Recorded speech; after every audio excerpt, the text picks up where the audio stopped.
Welcome to True Echo, where real stories resonate louder than diamonds and truth always finds its light. In today's episode, a quietly dressed black woman walks into an elite jewelry store and is humiliated by staff who judge her by her appearance. What they don't know. She's the CEO. What happens next will shatter every illusion of power, privilege, and prejudice. Stay with us until the end, because this isn't just about jewelry. It's about justice. The morning mist of Chicago clung to Michigan Avenue like a veil of secrecy. Marcia Wellington stood before the gleaming glass facade of Luminary Jewelers, her store, though no one inside would recognize her today. She hadn't dressed for status or spectacle. Her deep navy wool coat, casual flats, and a tight bun spoke more to comfort than luxury. But beneath that modest exterior was a woman who'd built an empire with her own hands. Today, she'd come not as a CEO, but as an ordinary customer. As she entered the showroom, the hush of crystal chandeliers and the polished marble beneath her feet greeted her with practiced elegance. Everything in Luminary screamed exclusivity, from the velvet-draped counters to the classical music floating through the air. But amid this opulence, not a single employee turned toward her. She moved through the store like a shadow. The smiles that burst forth for the limousine crowd were absent for her. Marcia was used to it. A black woman without designer heels or a branded bag. Most assumed she didn't belong. She walked past the silver and sapphire collections, her gaze fixed on the central display, the pink diamond collection. It was the pinnacle of Luminary's craft, exquisite, rare, and outrageously priced. That's when she heard the click of expensive shoes behind her. Bradley Coleman, the store manager, approached with the confidence of a man who had never known humility. Impeccably groomed, eyes as cold as the diamonds he sold, he studied Marcia as if assessing a trespasser rather than a customer. Without a greeting, he cast a disdainful glance over her coat and jeans, then said, "Those pieces cost more than you could make in a year. People like you don't belong here." The room froze. Staff busied themselves with brochures and polishing. No one stepped in. One associate, Tiffany, looked away, her face tight with discomfort. "I'd like to see the pink diamond pendant," Marcia said calmly. Bradley scoffed. "That's a $75,000 piece. Maybe you'd prefer something from the silver display?" His voice echoed, perfectly loud enough for the VIP guests nearby to hear. Sylvia Harrison, draped in fur and pearls, chuckled. The other elite patrons turned to gawk at Marcia like she was a walking punchline. But Marcia didn't flinch. "Do you ask everyone here to show their income before they shop?" Bradley's smile widened. "Store policy. Anything over $50,000 requires financial verification." Not 30 feet away, Sylvia tried on a $120,000 necklace without so much as an ID check. The contrast was blinding. "Jason," Bradley gestured to the black security guard, "please escort this woman out." Jason hesitated. He looked at Marcia, then at the man he reported to. His hands trembled slightly. "Ma'am, please cooperate." The room was quiet. A few customers began filming. Marcia stood still, the diamonds behind her casting halos of light around her resolute silhouette. She raised her chin. "Don't touch me," she said, her voice steely. "I'll walk on my own. But before I go, allow me to introduce myself." The next words shattered the room like glass. "I am Marcia Wellington, CEO of Luminary Jewelers." For a few seconds, there was no sound at all. Then, the silence broke, not with a scream or a gasp, but with the collective thud of disbelief crashing down on everyone in the room. Jason's hand, mid-motion, jerked back as though he'd been burned. His eyes widened with horror, the color draining from his face. "You're the CEO?" he stammered, blinking as if trying to wake from a dream. Tiffany Moore, the young associate standing behind the jewelry counter, nearly dropped a tray of diamond rings. Her hand flew to her mouth, and her eyes snapped to Bradley, then back to Marcia, then to the phone on the desk. Her fingers fumbled over the receiver. Gloria Winters, Marcia said, turning to Tiffany. Dial her now. She'll confirm everything. Why yes, ma'am, Tiffany stuttered, her face flushed with guilt and awe. Across the room, Sylvia Harrison's smug expression collapsed. Her lips parted, but no words came. Paul Fletcher lowered his champagne glass. Denise Fletcher whispered a stunned, "Oh my God," and clutched her husband's arm. Every VIP customer now turned, not with amusement, but with acute discomfort, like people realizing they had laughed at the wrong punchline. Bradley stood still, unmoving. His mouth worked wordlessly. "This is... You must be joking," he finally forced out. "Let me see your ID." Marcia, calm and composed, opened her leather wallet and produced a gleaming corporate identification card. It bore her photo, her full name, and the title, Chief Executive Officer, Luminary Jewelers. Bradley's hand twitched toward the card, but Marcia pulled it back. "I don't consent to you touching my property," she said, her voice razor-sharp. "If you still doubt who I am, I suggest you call your own executive director. Her contact is in the store directory." Tiffany, trembling, had already placed the call. "She's on her way," she whispered after a moment, eyes darting anxiously between Marcia and Bradley. The tension in the showroom changed from icy superiority to the heated panic of watching a structure collapse. All the practiced charm drained from Bradley's face. His air of authority melted into confusion. Fear. "Miss Wellington," he began, but she raised a hand, stopping him mid-sentence. "I asked to see the pink diamond pendant," she said. "Instead, you tried to humiliate me in front of customers, staff, and your own conscience." The sparkle of the diamonds in the case no longer dazzled, they seemed to mock the situation. "And let's not pretend this is about policy," Marcia added. "Sylvia Harrison is currently wearing a $120,000 necklace, and not once did you ask for her bank statements." Sylvia, who had been adjusting the necklace in the mirror, swiftly removed it and handed it back to Tiffany, who took it with shaking hands. The door at the far end of the store opened. Gloria Winters, the COO of Luminary Jewelers, strode in flanked by two legal advisors. Her usual warm demeanor had vanished, replaced by a hardened expression that announced she knew a crisis was underway. "Gloria," Marcia said without turning around, "please join us." Gloria's face tightened as she took in the scene, the manager, red-faced and stammering, the stunned customers and trembling staff, the CEO standing poised and dignified, though clearly wronged. "What happened?" Gloria asked, voice low and direct. "I was denied service," Marcia said simply. "Judged by my clothes, my skin, and your manager's assumptions." He invoked policy to excuse prejudice. Bradley stammered. I was following security protocol." Marcia's eyes flashed. "No, Bradley. You were following your bias." Gloria turned to Bradley. "Is that true?" Bradley's throat bobbed. "I've worked here 10 years. This woman came in, dressed like that, and was eyeing the pink diamonds. You know what kind of attention that brings. I was protecting the brand." "You embarrassed the brand," Gloria snapped. "And you did it to our CEO." The entire showroom seemed to hold its breath. "Effective immediately," Marcia said without hesitation, "Bradley Coleman is terminated. No notice required." Bradley's mouth fell open. "I have a family." "And how many families," Marcia cut in coldly, "have been denied income and dignity because they didn't look the part in your eyes?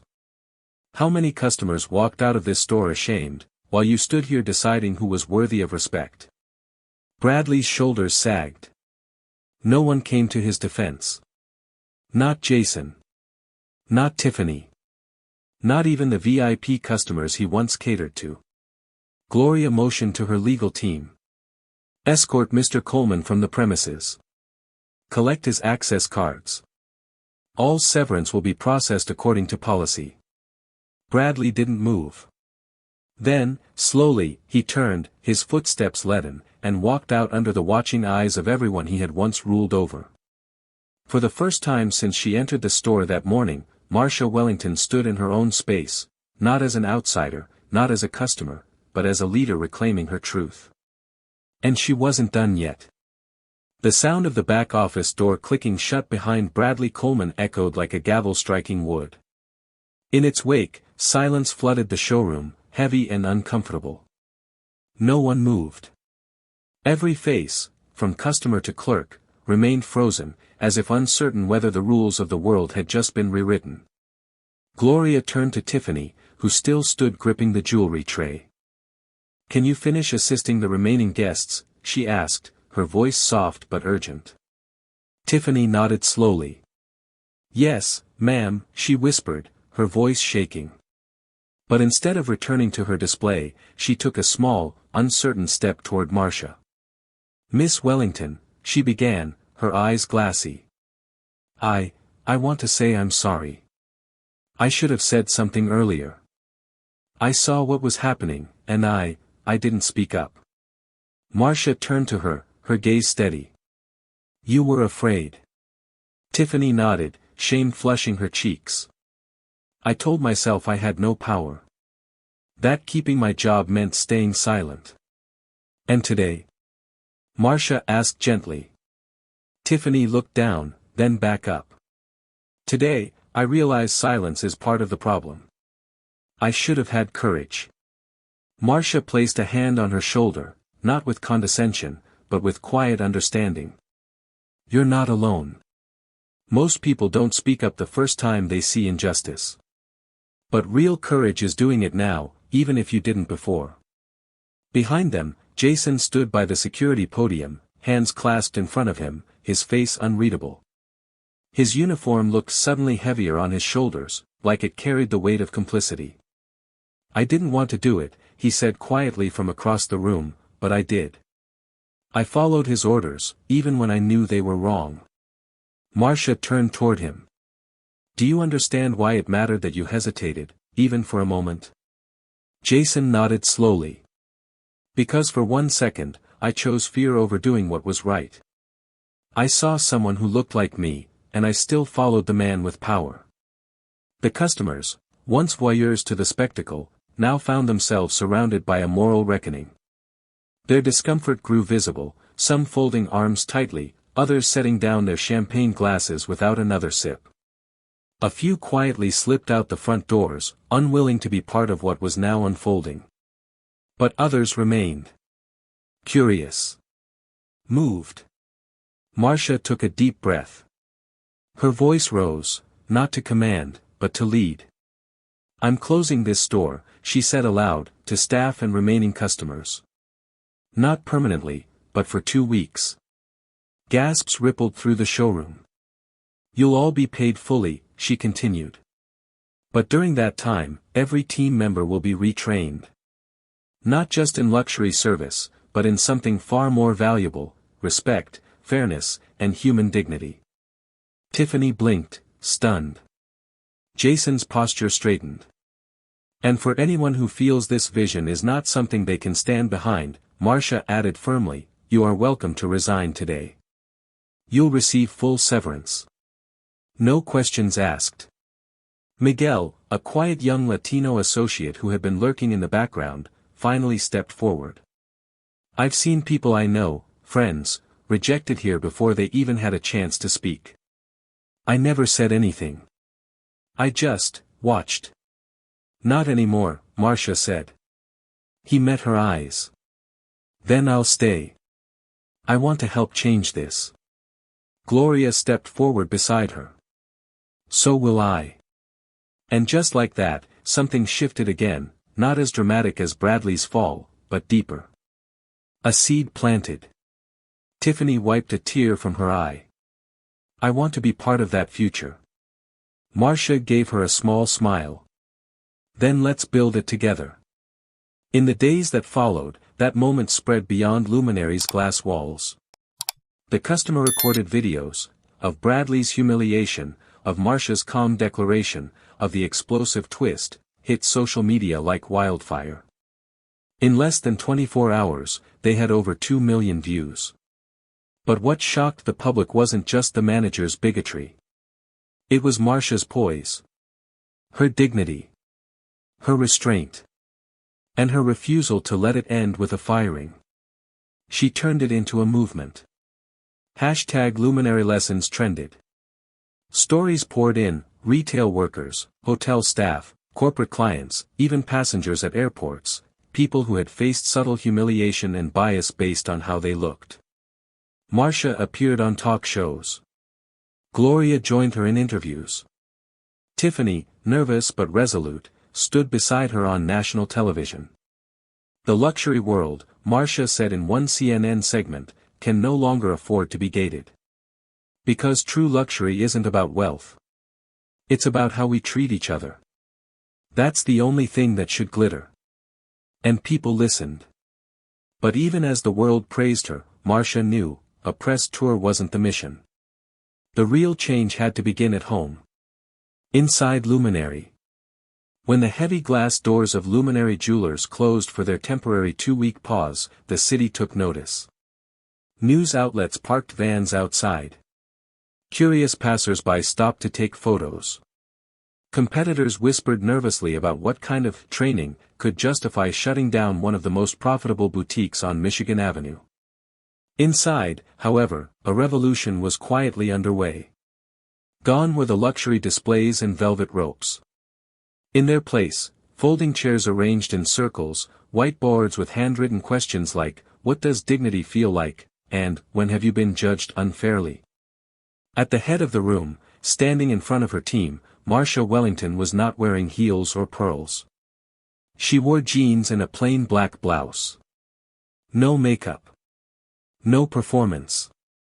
She didn't want to look like their boss. She wanted to look like someone real. "Before we talk about customers," she said on the first morning, "we need to talk about ourselves." The room was quiet. Jason sat with his arms crossed. Tiffany fiddled with a pen. Miguel glanced sideways, unsure what was expected of him. "I've read every personnel file, every promotion record, every hiring rejection," Marcia continued. "And I've seen a pattern that can't be explained away by numbers." She looked directly at the staff. White applicants with less experience were promoted faster. Black and Latino candidates were rarely even interviewed for management roles. And when someone from a non-traditional background walked through that door, we watched them. We followed them. We judged them. No one spoke. "I'm not saying any of you are bad people," she said. "I'm saying we've been trained, by society, by this industry, to think that only a certain kind of person belongs in luxury. And we're going to unlearn that." Every day of the training was different. One morning, they watched recordings of customer interactions, subtle microaggressions played out in real time. Another day, they read anonymous testimonies submitted by customers over the years, comments dismissed, questions ignored, compliments not returned. But it wasn't just a seminar. It was a reckoning. Tiffany cried on day 4. "I remember a young girl," she said, voice breaking. "She came in looking for a graduation necklace. She wore sneakers and had a bright smile. She reminded me of my cousin. But Bradley told me to keep an eye on her and not let her get too close to the glass. I obeyed. She left without buying anything. And I never stopped her. I never even smiled." Jason spoke next. "We all feared him. Bradley. He had this way of making us believe that power was about control. About deciding who's worthy. And I let that get in my head. But the day he told me to escort Marcia out, something snapped in me." Miguel raised his hand. "I've never said this aloud, but my little brother applied here. He didn't get a call back. And I saw his resume, I knew he was good. But his name is Esteban. I heard Bradley say once that ethnic names scare off our top-tier clients." I stayed silent. Marcia listened to each story with unwavering patience. She never scolded. Never shouted. But every silence she allowed after each confession seemed to echo louder than any lecture could. By the end of the first week, something had shifted. The staff no longer tiptoed around each other. They laughed, sometimes nervously, but together. They questioned things. They apologized. They asked for feedback. And in the spaces where old habits once ruled, empathy began to bloom. Marcia brought in community leaders, activists, diversity trainers, even former customers who had been wronged at Luminary, to speak directly to the staff. One guest was Desiree Johnson, a black design student from the South Side who'd once been ignored by a sales associate while trying to pitch her jewelry line. "This store," Desiree said, "was my dream. But when I walked in, I felt invisible. You all made me feel like I didn't belong in the world I wanted to create for." Miguel leaned forward. "Do you still have your designs?" Desiree blinked. "Yes." "Bring them," he said. "I want to see them. I think everyone should." And just like that, a new idea took root. By the second week, Luminary wasn't just retraining, it was reimagining. The Equity Collection was born, an initiative to showcase designs by overlooked talent from underrepresented communities. Marcia approved it instantly. Desiree became its first featured artist. As word spread, artists across Chicago began submitting designs, pieces inspired by heritage, resistance, dreams. Luminary's opulent cases would now hold more than jewelry. They would hold stories. The media took notice again. But this time, it wasn't for scandal. It was for transformation. And in those final days before reopening, Marcia gathered the entire team in the newly rearranged showroom, no more towering counters or roped-off areas. Everything was open, inviting, inclusive. "This isn't about optics," she said. "It's about truth. Real luxury isn't exclusion. It's inclusion. It's making every person who walks through those doors feel like they matter." She looked around the circle, at Tiffany, at Jason, at Miguel, at new hires who'd joined during the overhaul. "I don't expect perfection," she said. "But I expect progress. And I expect every one of you to hold each other accountable." There were no applause. No grand speeches. Just nods. Quiet commitment. Outside, on Michigan Avenue, the world was waiting. And inside, Luminary was finally ready to shine. The morning of the reopening, Michigan Avenue shimmered under a pale gold sunrise. The city stirred with energy, pedestrians in business suits, tourists with cameras, and reporters with microphones gathered in small clusters outside Luminary Jewelers. But it wasn't the diamonds drawing attention today. It was the story. The viral video of Marcia Wellington's confrontation with discrimination had become more than a headline. It had become a symbol. People weren't here to buy, they were here to witness something reborn. At exactly 10 a.m., the massive new glass facade, now floor-to-ceiling transparent and etched with the words, "True luxury is respect," slid open with a gentle hum. Inside, everything had changed. Gone were the fortress-like counters that had once separated employees from guests. In their place were circular tables with low, plush chairs, encouraging conversation and comfort. The lighting, once stark and icy, was now warm, natural, and inviting. There were no separate VIP areas. No velvet ropes. No gold-plated name tags. Instead, each associate wore a small pin engraved with one word, "Listener." Marcia stood to the side, not on a stage, not holding a mic. She didn't need to. Her presence alone, poised in a soft navy dress and silver flats, was a beacon of the new Luminary. Customers entered, slowly at first, then steadily. They came from every background, young, old, black, white, working class, wealthy, students, tourists, professionals. Many weren't even here to shop. They were here to support. To believe. And to see if the change was real. A mother in scrubs entered with her teenage daughter. A Latino couple walked in holding hands, pausing at the equity collection. A disabled veteran was greeted not with skepticism but with a handshake and a genuine smile. Desiree Johnson, her natural curls haloed in the soft showroom lighting, stood beside the equity display. Her collection, vibrant and emotional, drew admiring gazes and eager questions. Each piece came with a card telling a personal story, her grandmother's struggles, her dreams of design school, her first rejection from a jewelry retailer. Customers wept. And bought. And asked for more. "Is this your first line?" one woman asked. "No," Desiree said with a smile. "But it's the first time I've been seen." Miguel, once silent and cautious, now confidently explained the inspiration behind the reorganization of the showroom layout. "We didn't want to impress. We wanted to invite. We want you to feel like this is your space too." Even Tiffany, who had once barely made eye contact with guests, now laughed freely as she welcomed a group of high school girls on a field trip.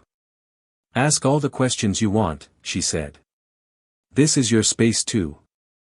Jason, the security guard who once felt helpless under Bradley's thumb, now stood not at the door, but walking the floor, greeting customers with handshakes, sharing stories, helping elderly guests find seats. One woman, who had watched the original viral video 3 times, approached him quietly. "You're the guard from the video, right?" Jason nodded. "Yes, ma'am."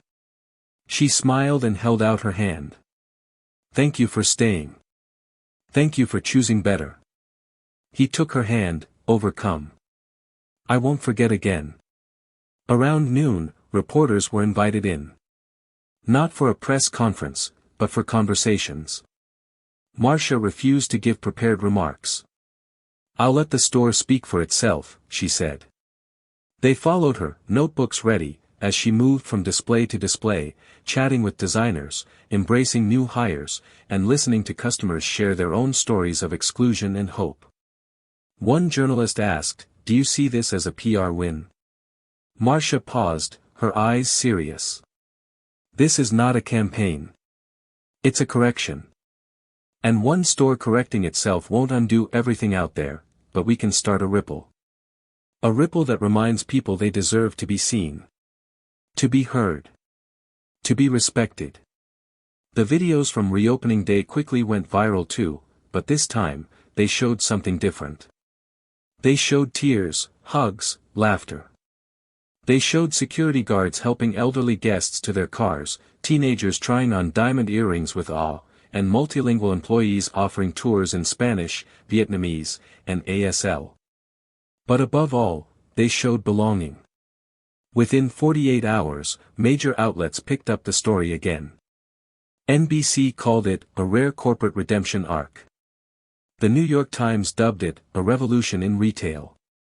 And Essence featured Marcia on the cover under the title, "The Woman Who Redefined Worth." Behind the scenes, corporate boardrooms across the country took notice. Other luxury brands scrambled to assess their hiring practices, their store layouts, their training manuals. Some copied Luminary's changes. Others called Marcia directly, asking for guidance. But she refused consulting contracts or TED Talks. "I didn't do this for applause," she said in one interview. "I did it because I'm tired of watching people shrink themselves to be accepted in spaces we all deserve to thrive in." And as if to prove it, she turned the spotlight not on herself, but on those who had risen alongside her. Desiree. Miguel. Tiffany. Jason. Even new interns from disadvantaged neighborhoods, hired as part of the new Open Doors Fellowship program, designed to train and mentor young people of color for careers in design and luxury retail. By the end of the week, one phrase had begun to appear across social media, billboards, and even etched into the new Luminary packaging. Luxury is not about price, it's about presence. And through every showroom echo, every customer interaction, every spark of empathy born from this new culture, Marcia knew. This wasn't just a reopening. It was a revolution. 6 months passed. And the store that once served only the elite had become a national example of how to lead with dignity. Luminary Jewelers didn't just survive the storm, it flourished in its aftermath. Sales increased, but that wasn't the story that mattered most. What mattered was the shift that couldn't be measured on spreadsheets, the change in how people walked through the doors. Before, customers approached the store with hesitation, measuring their appearance before they entered, wondering if they looked the part. Now, they came in with shoulders back and chins lifted. They knew they were welcome. Inside, familiar faces beamed with new confidence. Jason had been promoted to head of guest relations, training security personnel across Luminary's flagship and satellite stores. His sessions weren't just about safety, they were about sensitivity. It's not enough to guard the jewelry, he told his team one morning. We have to guard the culture. The people. The purpose. Tiffany, once timid and unsure, now stood tall as assistant manager. Her role had evolved beyond logistics, she was leading the company's new in-house mentorship initiative. Every week, she hosted a roundtable discussion where employees could talk openly about challenges, missteps, and lessons learned. And Desiree? Her equity collection had sold out twice.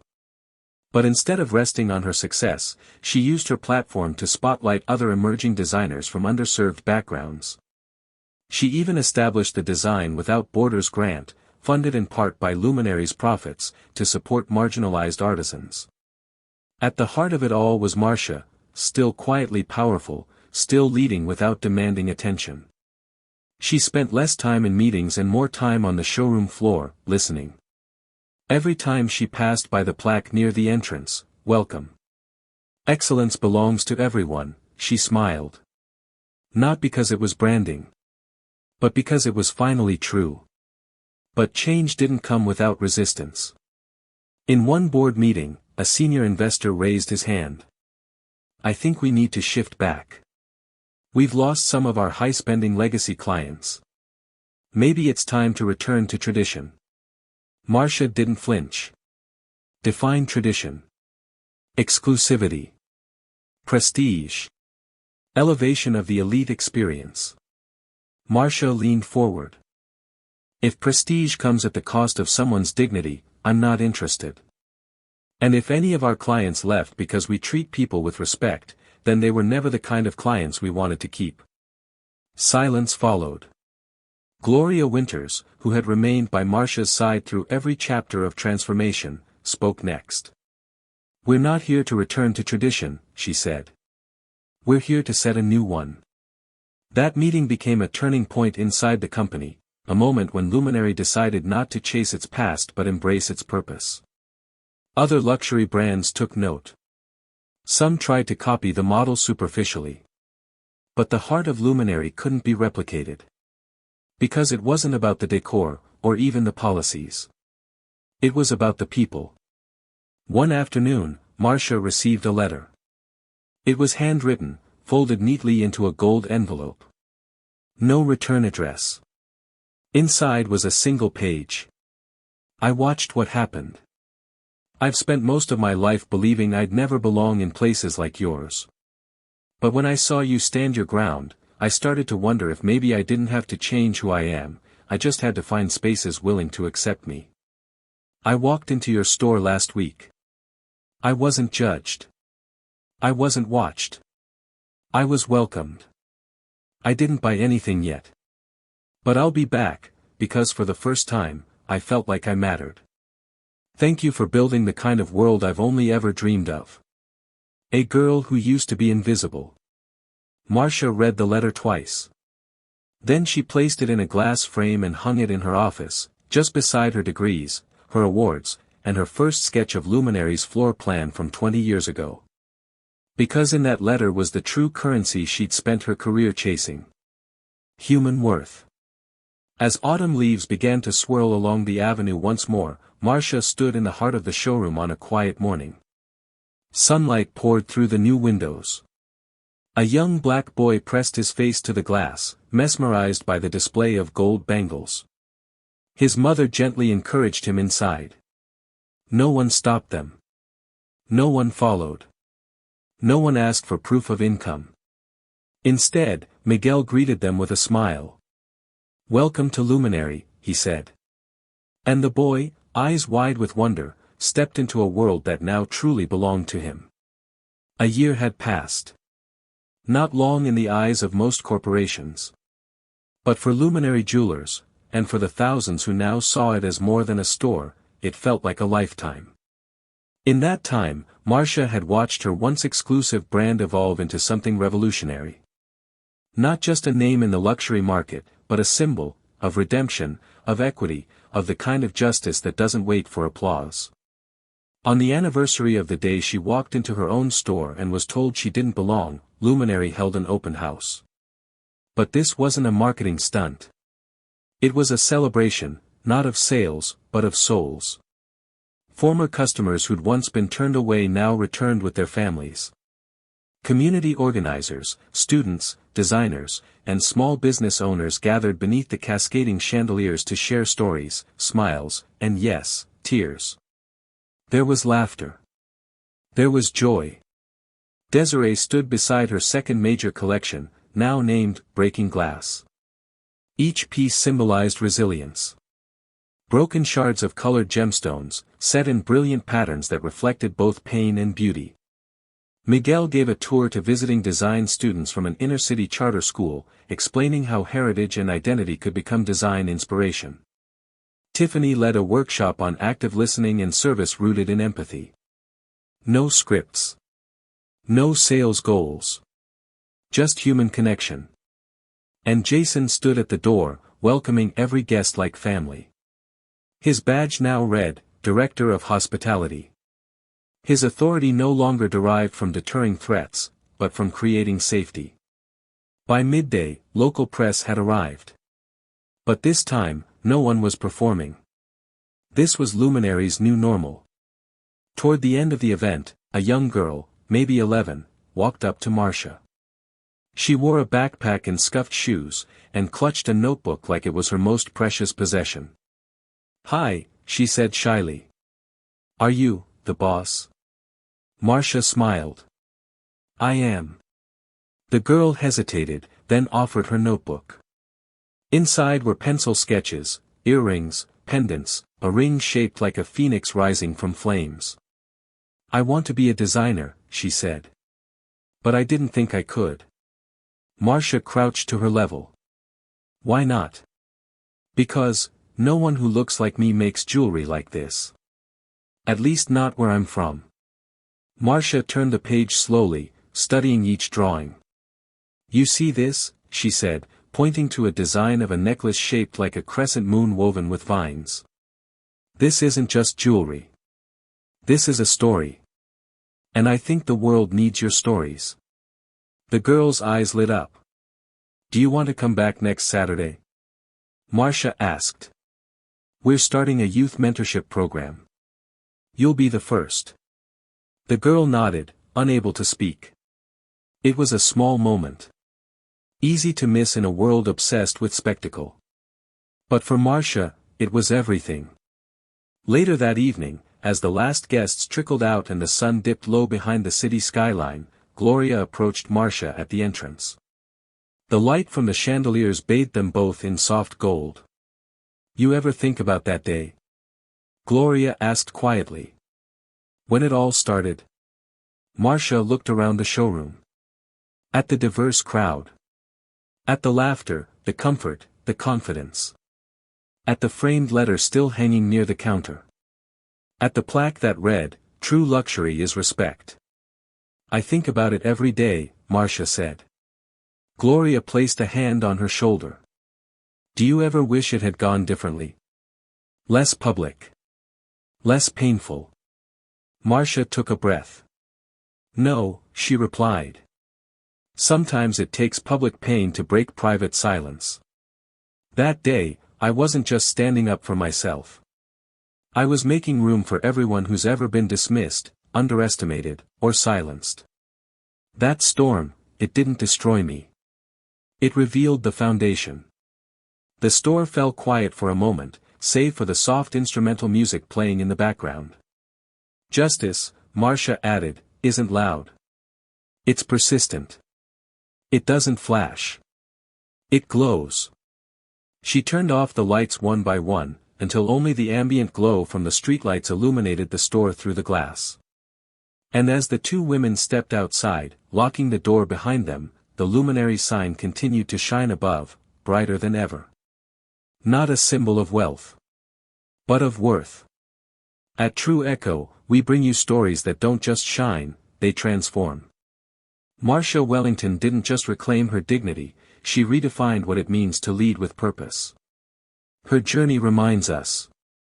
The most precious thing in any room isn't gold or diamonds, it's the courage to stand for what's right.